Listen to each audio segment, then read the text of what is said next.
Merci à Marguerite, Audrey et Martinez de nous avoir accompagnés pour célébrer le Seigneur.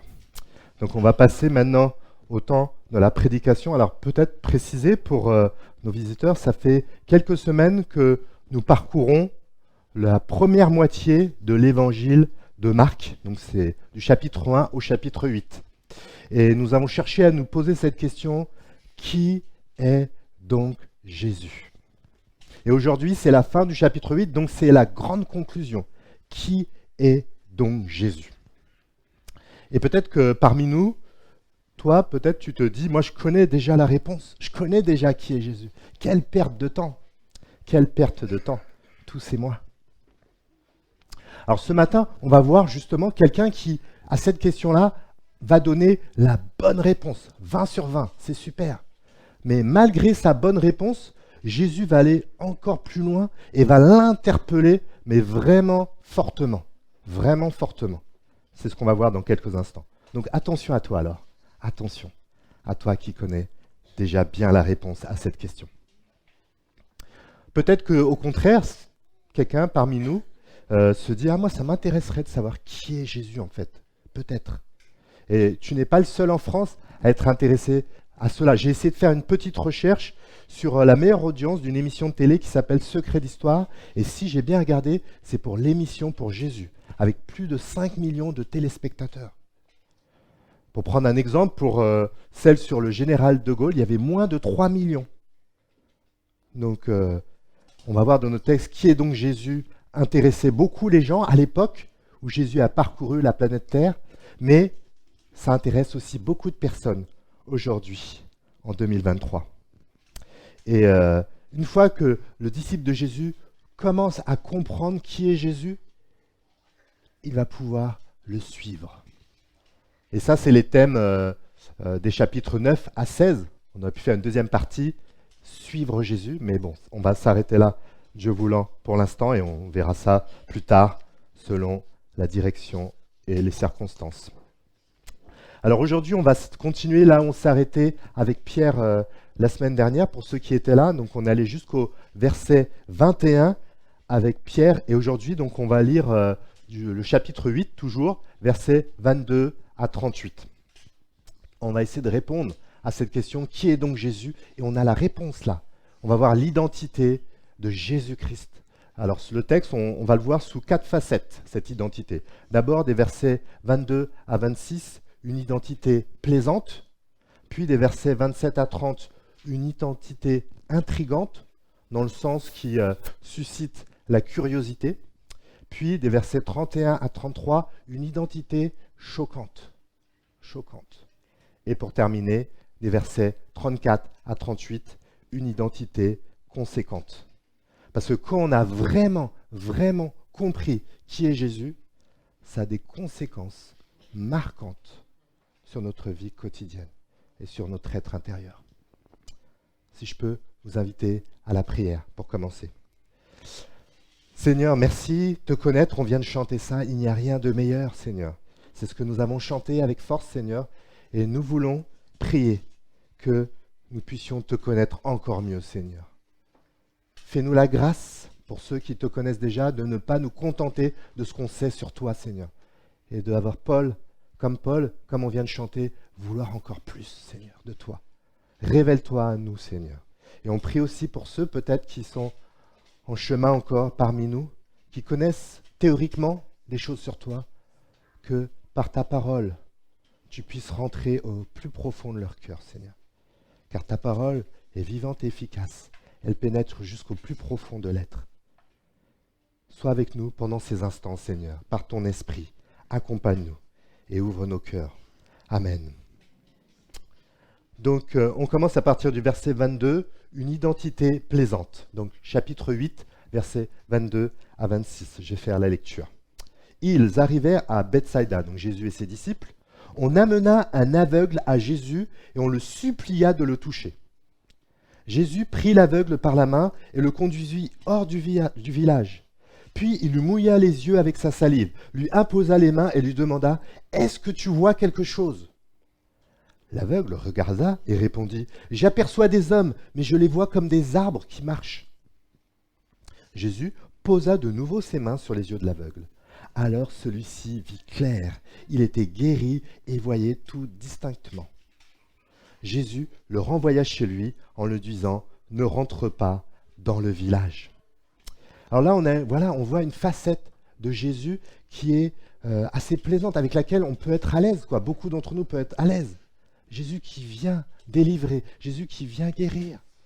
Quelle facette attirante, attractive. Et elle fait partie de sa personne, de son identité.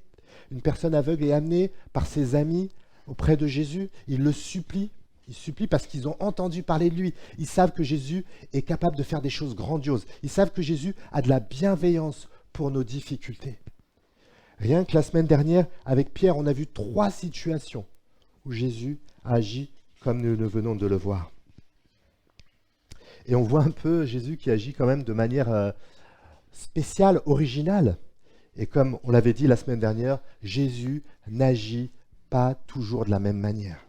Ne l'enfermons pas dans une boîte ou dans des stéréotypes et dans des schémas d'action. Mais c'est qu'une facette. On va voir les autres facettes après. C'est qu'une facette. Et si on réduit Jésus à cette seule facette, on ne va pas connaître le vrai Jésus qui est décrit dans la Bible. C'est un Jésus fantasmé, mais ce n'est pas le vrai. Il y a plusieurs facettes. Une fois, quelqu'un m'avait dit « Ah, mais j'étais passé devant la semaine ici, mais j'ai vu que c'était un restaurant. Donc, j'ai mis du temps à venir le dimanche matin. » Et nos célébrations du dimanche matin ne sont qu'une facette du restaurant Montoros. Et c'est tant mieux d'ailleurs pour les finances de notre ami restaurateur Hassan. Si on réduit le restaurant à sa seule facette, on peut se tromper comme cette sœur et venir bien après à nos célébrations. De la même manière, si on réduit Jésus à cette seule facette, on va passer à côté de connaître le vrai Jésus, la personne entière de Jésus. Et les disciples de Jésus étaient tombés dans ce piège dès le début. On est au chapitre 1 de l'évangile de Marc. La veille, Jésus avait guéri énormément de personnes. C'était magnifique. Et le lendemain matin, Jésus se lève seul pour aller prier dans un coin désert. Et quand ses disciples le retrouvent enfin, ils lui disent « Mais tout le monde te cherche !» Presque ils disputent Jésus. « Qu'est-ce que tu fais ? Tout le monde te cherche. » Et vous croyez que Jésus a dit « Ah oui, désolé, car mon identité, c'est de guérir toutes les maladies ici-bas. C'est d'enlever tous les problèmes qui existent ici-bas. » Est-ce que vous croyez que Jésus a dit ça ? Pas du tout. Pas du tout. Oui, Jésus a le plus de bienveillance que nous tous ici réunis. Tout à fait. Je le crois. Mais voilà ce que Jésus a répondu à ses disciples.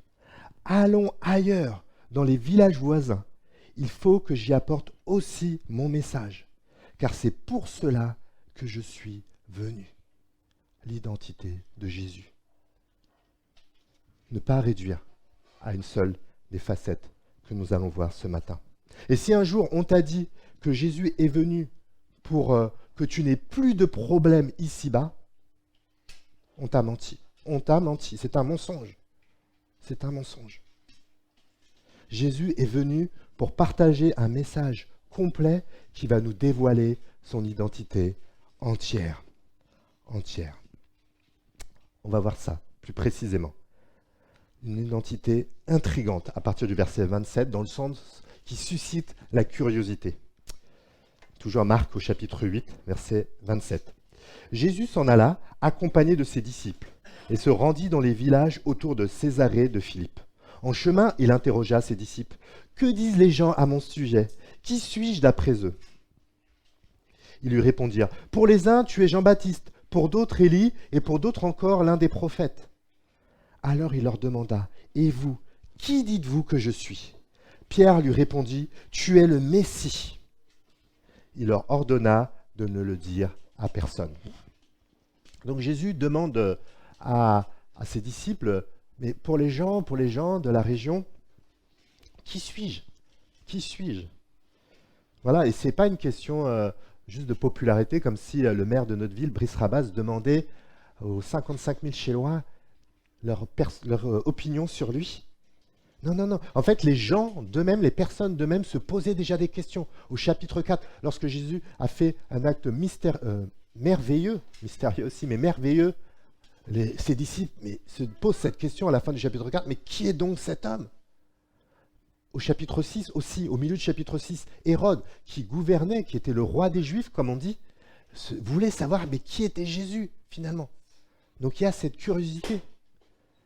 Et peut-être que certains parmi nous ne sont pas croyants et se posent cette question, mais qui est Jésus? Et si tu n'es pas croyant, sois le bienvenu parmi nous. Comme on a dit, on veut être une église ouverte. Donc sois le bienvenu et que Jésus puisse se révéler à toi parmi nous ce matin. Et Jésus suscitait la curiosité. Et c'est intéressant pour comprendre, pour peut-être cerner plus précisément qui était Jésus, d'écouter les impressions qui ne sont pas justes, mais c'est des impressions de ceux qui l'ont vu vivre. Parce qu'ils ont un avantage sur nous. Il y a 2000 ans, un peu moins de 2000 ans, ils ont vu Jésus. Ils ont vu. Et on peut écouter, regardez. Pour les uns, tu es Jean-Baptiste. Pour d'autres, Élie. Pour d'autres, l'un des prophètes. Ça veut dire que pour les gens, ils n'avaient pas bien compris qui était Jésus, mais ils faisaient un rapport avec Jean-Baptiste et puis les autres prophètes. Dans l'évangile de Marc, on nous parle de Jean-Baptiste aussi, au chapitre 1. On nous dit, versets 4 et 5, « Jean appelait les gens à se faire baptiser pour indiquer qu'ils changeaient de vie, afin de recevoir le pardon de leurs péchés. Tous les habitants de la Judée se rendaient auprès de lui, ils se faisaient baptiser par lui dans le Jourdain en reconnaissant leurs péchés. » Donc le baptême de Jésus que nous pouvons vivre et qu'on espère, bientôt certains vont vivre parmi nous, est différent du baptême de Jean. Il est plus complet. Mais le baptême de Jean était pour ceux qui reconnaissaient leurs péchés. Et si les gens de l'époque confondaient Jésus avec Jean-Baptiste, c'est qu'ils se disaient que l'identité de Jésus avait un rapport avec notre péché. Avec l'envie de vouloir changer, de partir sur un nouveau départ, un cheminement nouveau. L'identité de Jésus a un rapport avec notre péché. Si tu en es juste à dire mes péchés ou mes travers, appelle-les comme tu veux, c'est pas de ma faute, c'est à cause de mon enfance, c'est à cause des circonstances, etc., etc., tu te prives de la connaissance de Jésus. C'est pour cela que Jésus est venu. Et peut-être certains disent, oui, je sais que Jésus est mort pour mon péché, comme Pierre qui répond à la fin du verset 29, « Tu es le Messie. Tu es le Messie. » Bonne réponse, Pierre. 20 sur 20, c'est super. Mais est-ce que Pierre avait bien compris ce que voulait dire être le Messie? Qu'il est envoyé. Jésus est envoyé par le Père, Jésus-Christ. Est-ce qu'il avait compris? On va voir que non. Qu'il n'avait pas vraiment compris ça. Et nous? Et nous? Donc justement, on va voir ça, versets 31 à 33, une identité choquante. Verset 31, c'est Jésus dont on parle. « Et il commença à leur enseigner que le Fils de l'homme devait beaucoup souffrir, être rejeté par les responsables du peuple, les chefs des prêtres et les spécialistes de la loi. Il devait être mis à mort et ressuscité 3 jours après. Il leur dit tout cela très clairement. » Pour préciser son identité à Pierre qui avait donné la bonne réponse, Jésus l'enseigne, lui parle de ses souffrances, qu'il va être trahi, qu'il va être calomnié, qu'il va être violenté. Jésus va vivre tout ça par sacrifice. Jésus va sacrifier sa vie par amour pour toi et pour moi, pour le péché dont on vient d'évoquer. Voilà ce que Jésus dit à Pierre pour qu'il comprenne vraiment qui il est. Sa mort sur la croix pour nos péchés. Il y a quelques semaines, ceux qui sont en terminale ont passé les épreuves de spécialité du bac.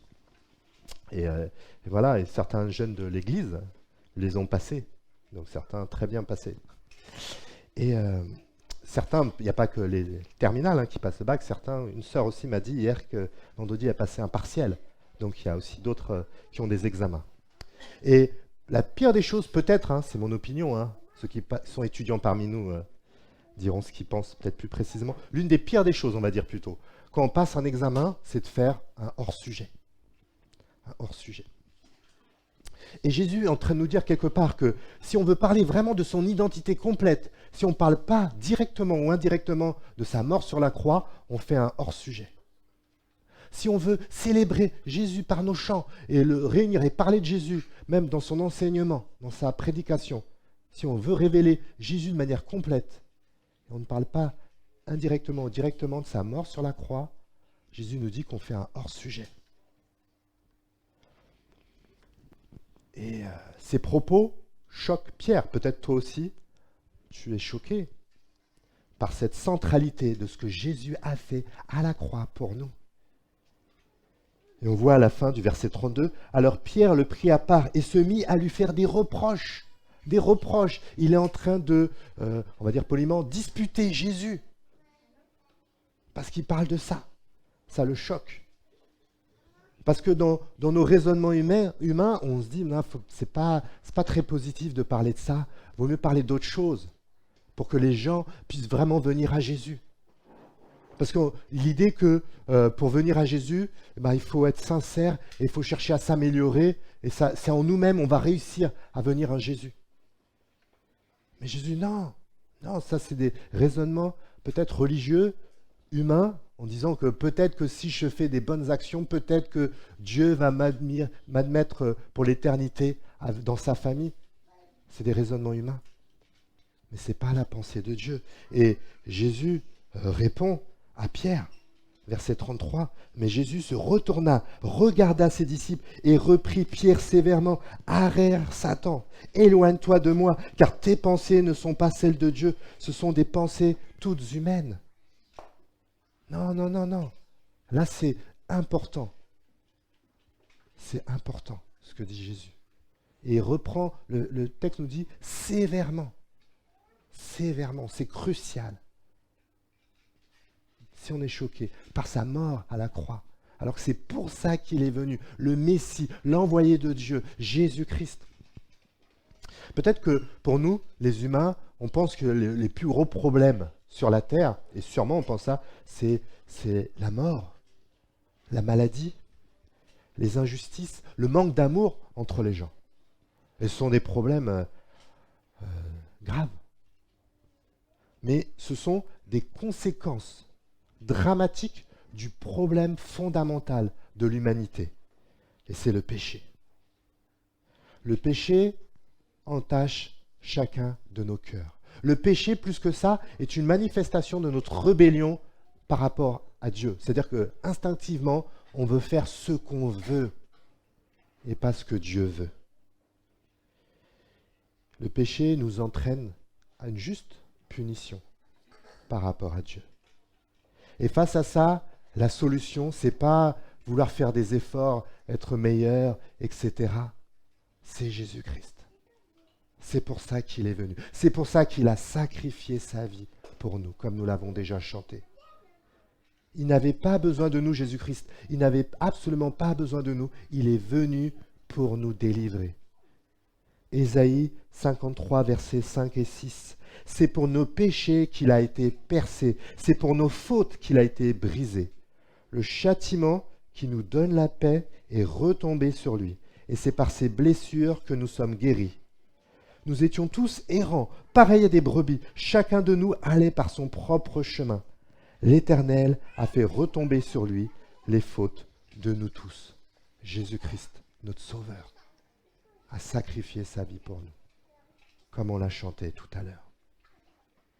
C'est pas moi, c'est pas toi. Tu n'es pas à la hauteur pour te réconcilier avec Dieu, avec tes bonnes actions, tes bonnes intentions. Il fallait que Dieu lui-même vienne en la personne de Jésus-Christ pour payer à ta place, à la croix, délibérément. Jésus, on est qu'au chapitre 8. Marc se termine au chapitre 16. Il dit ça à l'avance, clairement. Il enseigne à ses disciples cela. Nous ne pouvons pas y arriver par nous-mêmes. Erreur de Pierre. Erreur humaine. Hier, on a mangé avec des voisins, parce qu'on prépare la fête des voisins, toute une équipe. Voilà, mais chacun le fait différemment, comme on a dit tout à l'heure. Et et vraiment, il y a une bonne ambiance entre nous. Et la preuve, il y a quelques jours, on s'était croisés comme ça sur la rue avec on était 3 ou 4 d'entre eux. Et l'une d'entre nous, on parlait de choses et d'autres, et l'une d'entre nous a dit à un moment, quand mon médecin a diagnostiqué mon cancer, ça a été une chose difficile à entendre, choquant. Mais il fallait que je l'accepte pour aller plus loin. Il fallait que j'accepte cela. Et elle a même rajouté, il fallait que j'accepte que moi, je ne pouvais pas guérir par moi-même du cancer et c'était au médecin de le faire. Au médecin de le faire. Nous sommes incapables de nous délivrer du péché et de son esclavage et de sa condamnation éternelle, même avec notre bonne action. Jésus s'est sacrifié pour effacer aux yeux de Dieu tous nos péchés, afin que nous obtenions le pardon éternel de Dieu. Quel amour incroyable, quel amour extraordinaire, pour être plus précis. Quel amour merveilleux quand on a chanté. Et c'est un message central de l'identité de Jésus-Christ qu'il faut prendre pour soi personnellement, reconnaître humblement. Et Jésus l'a dit dès le début, dans Marc au chapitre 1, au verset 15, il dit « Le royaume de Dieu est là ». Parce que Jésus arrive sur la place publique. Repentez-vous et ayez la foi. C'est-à-dire reconnaître son péché et aspirer à changer et avoir confiance que Jésus a tout payé pour nous. Et confiance qu'il veut nous conduire dans la vie. Et c'est un message, une méditation à sans cesse faire méditer dans nos cœurs pour toujours être renouvelés par ça. Et peut-être pour certains d'entre nous ce matin, c'est la première fois que vous entendez cela, ou même la première fois que vous le considérez vraiment personnellement. Et c'est pourquoi pas faire le pas aujourd'hui. Jésus a donné sa vie pour toi à la croix. Il a tout accompli. Mets-toi au bénéfice de son sacrifice merveilleux et commence une vie nouvelle avec lui. Parce que oui, quand nous avons compris l'identité de Jésus, il y a une conséquence. Son identité a un impact. Et on le voit dans notre dernière partie, les versets 34 à 38. Là-dessus, Jésus appela la foule ainsi que ses disciples et leur dit, « Si quelqu'un veut me suivre, qu'il renonce à lui-même, qu'il se charge de sa croix et qu'il me suive. En effet, celui qui est préoccupé de sauver sa vie la perdra, mais celui qui perdra sa vie à cause de moi et de l'Évangile la sauvera. Si un homme parvient à posséder le monde entier, à quoi cela lui servirait-il s'il perd sa vie? Et que peut-on donner pour racheter sa vie ?» Voilà les paroles de Jésus. Même là, on aurait pu dire paroles choquantes. C'est des paroles un peu gênantes de Jésus. Peut-être même, on peut se dire, mince, dans une église, il vaut mieux pas parler de ça, parce que si quelqu'un vient pour la première fois, c'est pas de la bonne pub pour Jésus. Et voilà. Et c'est ça qui est bien, c'est pour ça que Dieu nous garde, mais nous accompagne. Mais on aime prendre un livre entier, parce qu'on est obligé de se confronter à la parole de Jésus, qui nous enseigne et qui nous dit des vérités. Et pas choisir que les passages, que les facettes plaisantes de Jésus, mais toute la personne de Jésus. Et il rebondit dessus, là-dessus, nous dit le verset 34. C'est-à-dire que c'est une suite logique pour Jésus. Le suivre va amener des sacrifices, c'est vrai. C'est une suite logique, nous dit Jésus. Et il faut le dire, puisque Jésus le dit lui-même. J'aurais préféré ne pas parler de ça, c'est pas très sympa. Mais Jésus en parle. Nous n'avons pas le choix, si on veut connaître le vrai Jésus. Et il faut préciser, on n'a aucun sacrifice à faire pour entrer pour l'éternité dans la famille de Jésus. Jésus a tout accompli. Tout accompli. En fait, l'idée de ces paroles, c'est quand on est touché par la personne de Jésus, par son message, cela change notre cœur, cela change nos motivations, cela change nos priorités. L'Esprit de Dieu vient en nous lorsque nous sommes touchés par sa personne et son message. Et il commence à nous transformer. Il commence une œuvre en nous. Et cela nous donne envie de nous offrir à lui. De nous offrir en lui. Mais le problème, c'est souvent, ce qui est très souvent là, c'est notre attitude naturelle. Naturelle. Que se donner à Jésus, c'est-à-dire concrètement se donner par exemple pour les autres, c'est-à-dire lâcher prise sur les richesses de ce monde pour se consacrer prioritairement aux priorités de Dieu, tout cela, c'est pas toujours quelque chose qui procure de l'enthousiasme dans nos cœurs. Pourtant, Jésus nous dit que les choses de ce monde, même l'argent, passeront. Si un homme parvenait, verset 36, à posséder le monde entier, à quoi cela lui servirait-il s'il perd sa vie? Tu peux croire en lisant ces versets, en fait, Jésus, il veut gâcher nos vies, en fait. Il veut qu'on gâche notre vie. Jésus, qui n'avait pas besoin de toi, a donné sa vie pour toi. Il s'est sacrifié pour toi. Comment tu peux imaginer un instant qu'il veut gâcher ta vie? Comment imaginer ça? Qu'en fait, quand l'Esprit de Dieu commence son œuvre en nous, ces sacrifices ne sont plus vécus avec un devoir religieux, mais ils sont faits avec amour. On se donne, parce que Dieu aime quand on se donne avec joie. Dans un sens, en fait, ce ne sont plus des sacrifices. Ils sont quelque part la preuve que Dieu a commencé une œuvre en nous. Elle commence. Et il va la développer avec le temps. Notre texte du jour termine avec le verset 38, où Jésus enchaîne en disant « Si quelqu'un a honte de moi et de mes paroles au milieu des hommes de ce temps, qui sont infidèles à Dieu et qui transgressent sa loi, le Fils de l'homme, à son tour, aura honte de lui quand il viendra dans la gloire de son Père avec les saints anges. » Et merci Seigneur, merci aussi à Marguerite, Audrey, Martinez. On a chanté avec joie, avec sincérité de cœur, j'en suis sûr pour nous tous, et avec enthousiasme ce matin.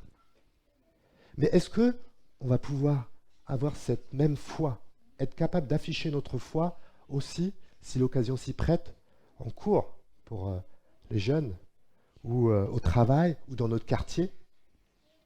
Parce que là, on risque de nous mépriser, c'est vrai. C'est vrai.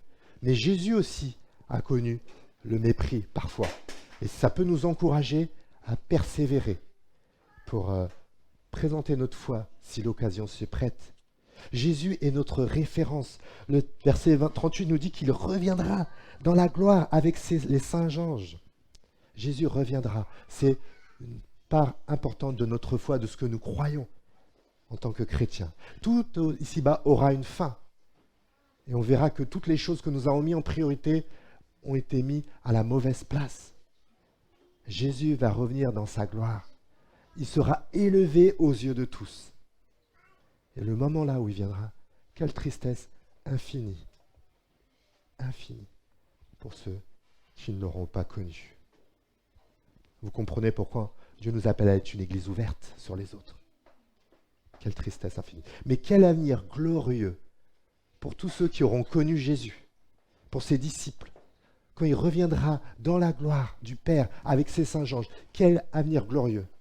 Par sa mort à la croix, Jésus nous a offert le plus bel, le plus grand, le plus beau des héritages. Merci Seigneur Jésus. Quelle conclusion pour notre texte aujourd'hui? Quelle conclusion? Je vois un verset, Romains 12, 1. Il est écrit « Je vous encourage donc, frères et sœurs, par les compassions de Dieu, à offrir votre corps, alors certaines versions à vous offrir vous-même, c'est peut-être plus précis, comme un sacrifice vivant, saint, agréable à Dieu. Ce sera de votre part un culte raisonnable. » Et c'est une parole pour ceux qui ont été touchés par Jésus? Si vous êtes encore en réflexion, que Dieu puisse toucher vos cœurs et ouvrir vos cœurs, ouvrir les yeux de nos cœurs, comme on a chanté, comme cet aveugle. On a vu par étapes. Peut-être tu as besoin d'étapes. Dieu a ouvert son cœur. Mais pour nous, la majorité d'entre nous, qui sommes enfants de Dieu, qui avons été déjà touchés par ce message, voilà l'exhortation, offrir. Et dans certaines versions, il dit son corps. Et en fait, c'est à prendre dans le sens plus complet. C'est sa vie, s'offrir soi-même à Jésus. Et même son corps, offrir son corps à Jésus, concrètement, ça voudrait dire même son corps, l'offrir à Jésus, c'est-à-dire même mes désirs, les mettre après la volonté du Père qui nous dit dans sa parole, que ce soit dans la sexualité, dans la nourriture, dans plein de domaines, suivre Jésus, l'honorer, lui, d'abord. Mais plus que son corps, on pourrait prendre d'autres exemples aujourd'hui. Non, mon temps, offrir mon temps à Jésus. Veux-tu prendre du temps pour Jésus, t'engager dans une de nos équipes pour Jésus? Ton argent, offrir, je m'offre à Jésus. On offre tout. Offrir une partie de ton argent pour financer l'œuvre de Dieu. Peut-être mes relations aussi. Peut-être que tu vis en ce moment une situation relationnelle toxique, je ne sais pas si c'est le bon mot, à remettre en question pour Jésus. Le but de tout ça, c'est pour que ce Jésus, qui se décrit lui-même dans ce passage, puisse être encore plus connu par nous et connu encore par encore plus de personnes. Il le mérite tant.